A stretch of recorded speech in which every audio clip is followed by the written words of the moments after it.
ఒకరి అవసరం ఒకరికి ఉంది కదా, పరస్పరం కొట్టుకున్నారు డబ్బా. చంద్రబాబు నాయుడు గారిని ఆయన కొట్టాడు డబ్బా, మరి చంద్రబాబు నాయుడు గారేమో ఈయన కొట్టాడు డబ్బా. ఇద్దరు పరస్పర డబ్బాలు కొట్టుకునే కార్యక్రమం తప్ప ఎంత ఖర్చు పెట్టారండి నిన్న ఈవెంట్కి? ఇన్ని వందల కోట్లు ఖర్చు పెట్టారు ఈవెంట్కి. ప్రజాధనం దుర్వినియోగం అయిపోవటమే కదా. అది స్వామి చెప్పినట్టు మళ్ళీనా ఏంది మళ్ళీ ఒకసారి చేశారుగా, అద్భుతంగా చేశారు ఒకసారి. చంద్రబాబు నాయుడు గారు ఏమన్నారండి? చంద్రబాబు నాయుడు గారికి గిట్టకపోతే ఏమంటాడో అసలు అర్థమే కాదు.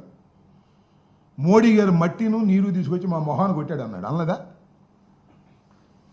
పవన్ కళ్యాణ్ గారు ఏమన్నారు? పాసిపోయిన లడ్డూలు ఇచ్చారని మోడీ గారు అన్నాడు.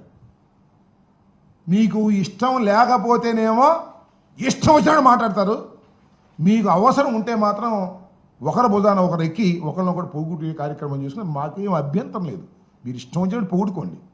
కానీ మా బాధ అంతా ఏమిటయ్యా అంటే, అసాధ్యం కానటువంటి అమరావతిని సాధ్యమని చెప్పి అప్పులు తీసుకొచ్చి ఈ రాష్ట్రాన్ని నట్టేట ముంచేటటువంటి కార్యక్రమం చంద్రబాబు నాయుడు గారు చేస్తున్నారు.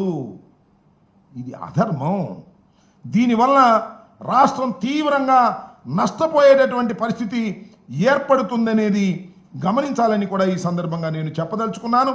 ముఖ్యంగా చంద్రబాబు నాయుడు గారు మరి ఆయన ధోరణి ఏంటో నాకు అర్థం కాల. ఒకసారి 5 సంవత్సరాలు ముఖ్యమంత్రిగా పనిచేశారు.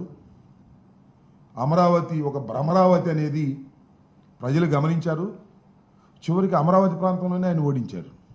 అయినా ఆయనకి బుద్ధి రాల, ఆత్మవిమర్శ చేసుకోవాలా, ఇంకా పెద్దది కావాలనేటువంటి తాపత్రయంతో ఆయన చేస్తున్నటువంటి కార్యక్రమం చాలా అన్యాయమైనటువంటి కార్యక్రమం. దీన్ని ప్రజలు అర్థం చేసుకోవాలనేది మా బాధ తప్ప మేమేదో అమరావతి అద్భుతంగా జరుగుతుంటే మా కడుపు మండి మేమేదో చేస్తున్నాం అనేది కాదు. అమరావతి అనేది ఈ రాష్ట్రం ఒక అద్భుతమైన నగరాన్ని తీర్చిదిద్దటానికి కావలసినటువంటి ఫండ్స్ లేవు. ఆ ఫండ్స్ లేకపోవటం వల్ల అప్పులు పాలైపోయి మనం చూసాం కదా. మీరు చాలామందికి మన టోల్గేట్ దగ్గర ఈ పక్కన ఒక పెద్ద అంతస్తుల మేడ ఉంటుంది చూశారు కదా, వెంజులానో ఏదో. పాపం ఆయన ఇట్టా కట్టి అప్పులు పాలైపోయాడు.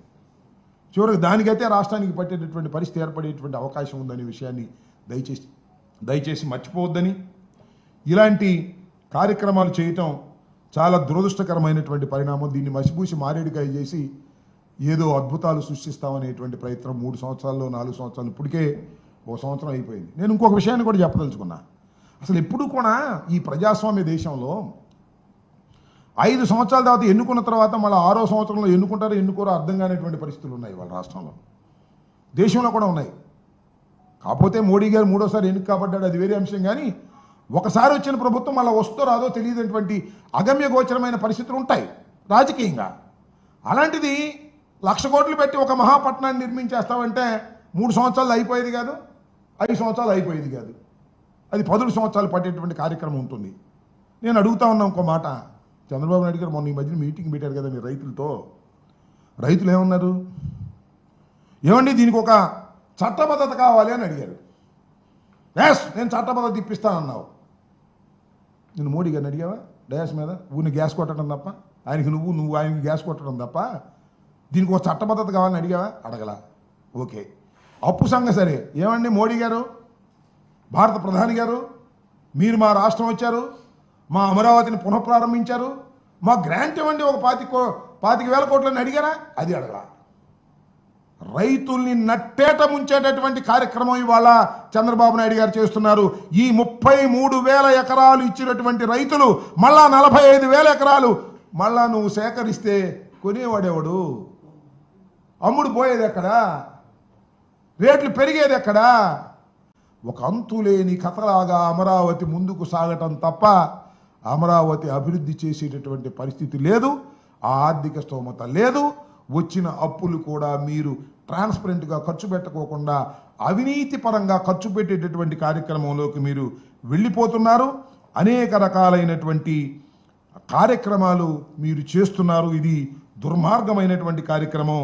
దీని మీద మేమేదో అమరావతికి వ్యతిరేకమని అసలు నేను ఎదుగుతానండి. అమరావతి జగన్మోహన్ రెడ్డి గారు ఉన్నప్పుడు అమరావతిని డెవలప్ చేయాలని ప్రయత్నం చేస్తే కోట్లకి ఎన్ని స్టేలు తీసుకొచ్చారండి, గుట్లుగా.